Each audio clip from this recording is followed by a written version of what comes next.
Eu convido o senhor Peterson Matos, ele que é assistente administrativo, e falará em nome do Sindicato Nacional dos Servidores Federais de Educação Básica e Profissional. O Instituto Federal de Santa Catarina, IFSC, é uma escola técnica federal vinculada ao Ministério da Educação, MEC, por meio da Secretaria de Educação Profissional e Tecnológica, CETEC. Tem 105 anos de existência.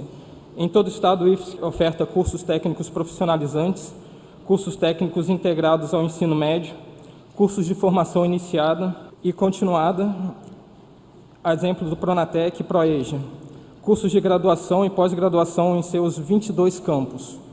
Em Joinville, o IFSC oferta atualmente cerca de 2.000 vagas.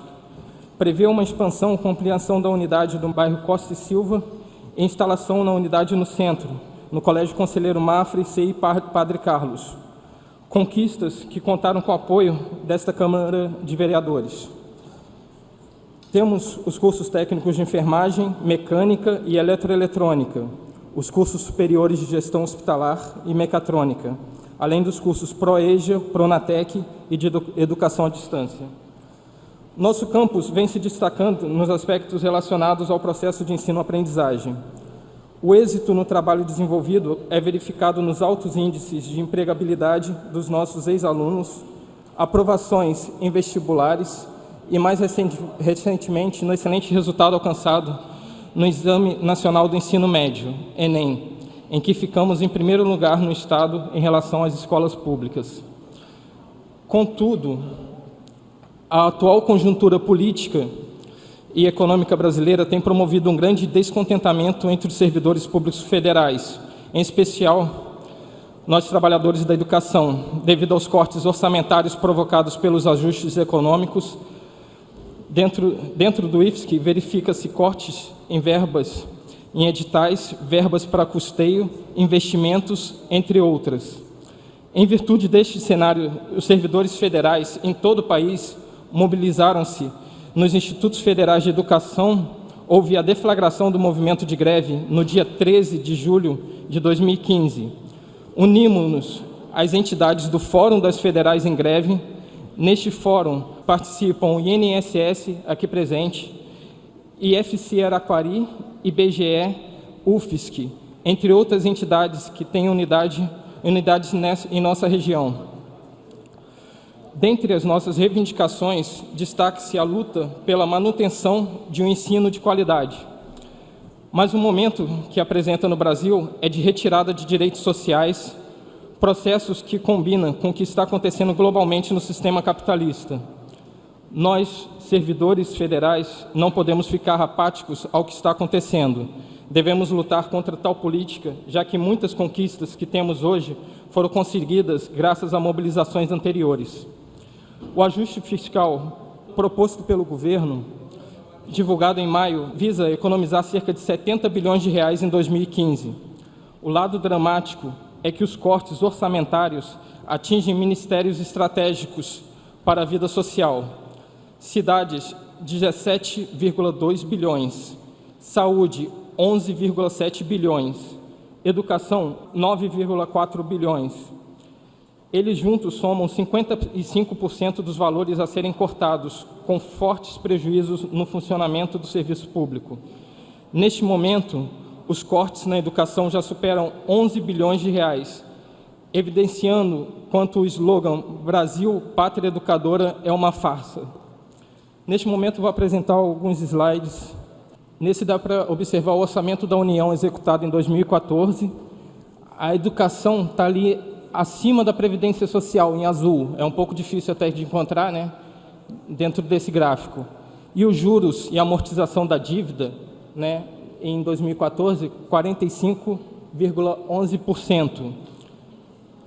Em relação à dívida que ainda temos, né, há uma ascensão após o pagamento antecipado do FMI resgates com ágio, né?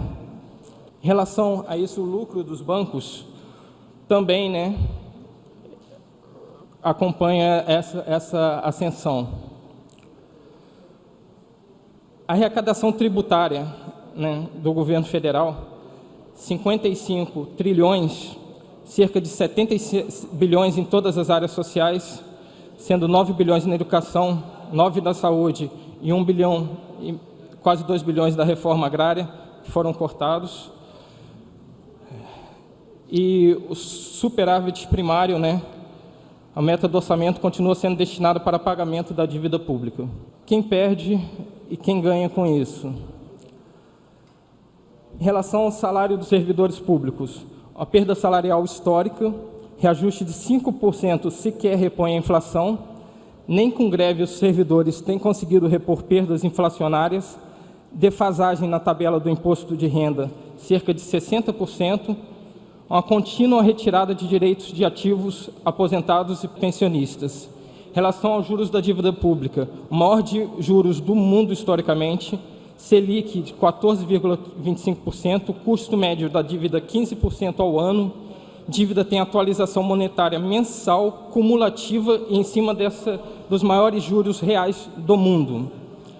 Isenções fiscais e anistias, crescentes privilégios financeiros garantidos pelo sistema da dívida. As medidas tomadas pelo Plano Levy, Dilma, o aprofundamento da dívida causa um tarifaço, aumento de preços administrados pelo governo de energia, combustíveis, transporte, plano de saúde e remédios, manutenção do modelo primário exportador, falta de reforma agrária e aumento nos preços dos alimentos, sob a justificativa de combater a inflação, aumento de juros. Medidas para combater o descontrole das políticas públicas são os cortes sociais, 70 bilhões, e direitos, pensões, seguros, desempregos e abono salarial. Aumento nos juros, despesas muito maiores com a dívida, causa lógica de tudo isso para aprofundar a crise. Qual a causa de aumentar os preços e cortar os gastos e direitos sociais? A dívida impede a vida digna e o atendimento aos direitos humanos. De onde veio toda essa dívida pública? Quanto tomamos emprestados e quanto já pagamos? Realmente o que devemos? Quem contraiu tantos empréstimos? Onde foram aplicados os recursos? Quem se beneficiou desse endividamento?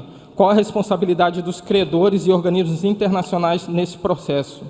Somente uma auditoria prevista na Constituição responderá estas questões. Com esses cortes orçamentários, como vocês avaliaram que vão ficar as políticas públicas em relação ao saneamento básico e mobilidade urbana, por exemplo, que são de responsabilidade dos ministérios das cidades? Como vocês avaliam que vai ficar já precarizado o SUS, Sistema Único de Saúde, a Previdência Social, o funcionamento das universidades e institutos federais, as bolsas de assistência estudantil, o programa Ciências Sem Fronteiras, o projeto de ensino e pesquisa, a contratação de novos professores? Não é por nada que as universidades federais estão em greve há mais de 80 dias e institutos federais, nós, há mais de 40. É preciso que haja observância do poder público para melhorias dos serviços públicos prestados à população, ao invés do desmantelamento que está ocorrendo. Que os servidores públicos federais chamam a atenção, protestam contra essa destruição e tentam negociar com os governos em prol da população brasileira e dos trabalhadores. Já é sabido nesta casa, o governo está também quebrando com os salários dos servidores do Executivo Federal. A proposta de 5,5% de reposição salarial no próximo ano não cobre a inflação de 2015, é quase a metade da inflação. E assim ocorreu em 2010, 2011, 2012, 2013 e 2014.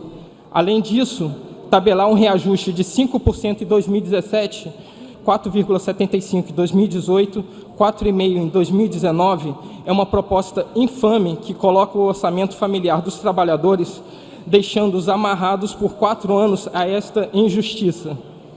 Os servidores públicos precisam de política de reajuste salarial permanente, com correções e distorções e reposição das perdas inflacionárias.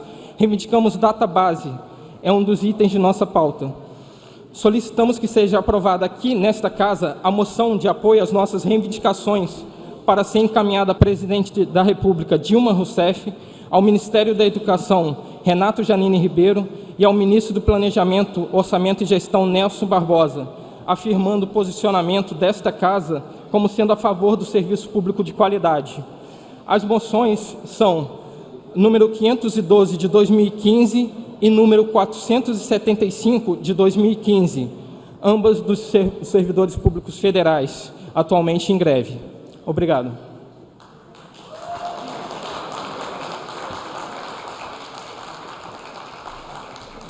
Ok, Peterson, seja sempre muito bem-vindo. Muito bom tê-lo aqui conosco nesse horário destinado à Tribuna Livre. Peterson, que falou em nome do Sindicato Nacional dos Servidores Federais de Educação Básica e Profissional. Vosso pedido, me parece, já está bem encaminhado. O vereador Maurício Peixe fará o encaminhamento, né, pela aprovação dessa moção ainda na noite de hoje. Eu vim a essa tribuna, senhor presidente, porque a gente fala bastante em corrupção e eu sempre digo aqui que a corrupção em nosso país e no sistema capitalista sempre existiu e nos tempos de crise ela se aprofunda. No entanto, eu vejo muito pouca gente falar de uma das grandes corrupções existentes no nosso país. E hoje o Peterson esteve aqui nessa tribuna e ele tratou dela, que é o fato da dívida externa. É uma corrupção absurda, é um desvio absurdo dos recursos do povo brasileiro, que é destinado mais de 50% do orçamento da União, da riqueza produzida em nosso país, que é destinado para o mercado financeiro, para pagar juros e encargos da dívida. Essa é a verdadeira corrupção e muito pouca gente fala dela, porque ela também envolve muita gente. Porque essa dívida, se você for aprofundar a sua existência, ela não devia ser paga. Porque uma análise profunda dessa dívida vai demonstrar que, em primeiro lugar, essa dívida é mais de 85% uma dívida privada, ou seja, do setor privado desse país. E a outra parte é questionável, porque os juros são absurdos. E o que me estranha, e eu acho um absurdo, porque eu defendo que não tem que pagar mais esse negócio, é inaceitável que nós continuemos pegando 50% dos recursos do país, que poderiam ser investidos em educação, em saúde, em atender as demandas dos servidores, em garantir serviço público gratuito para todos, e a gente vê cortes sendo feitos no orçamento para colocar ainda mais dinheiro para pagar juros e encargos da dívida e alimentar o mercado financeiro que nada produz nesse mundo. E, no entanto, sequer aquilo que está previsto na Constituição, no artigo 26 das disposições constitucionais transitórias, foi feito, que é a auditoria da dívida pública. Nem isso, que era para depois da sanção da Constituição, o Congresso devia fazer uma comissão parlamentar de inquérito mista, analisar, auditar essa dívida e, caso verificasse que ela fosse injusta, não existisse, decretar sua nulidade. Até hoje isso não foi feito e até hoje o povo brasileiro está sendo sangrado, vendo suas riquezas produzidas serem escoadas para o mercado financeiro, ao passo em que a gente vê os governos fazendo cortes absurdos nos serviços públicos, nos direitos dos servidores, na saúde pública, no serviço público, na educação, que são direitos do cidadão e dever do Estado. Então, parabenizar, Peterson, nós temos que tratar mais disso, nós temos que falar mais disso, dessa grande corrupção que muito pouca gente fala. E nós temos que, de fato, combater pelo não pagamento dessa dívida e que todo esse dinheiro seja carreado para garantir os interesses do povo trabalhador e da juventude, garantindo serviço público gratuito para todos. Obrigado, senhor presidente.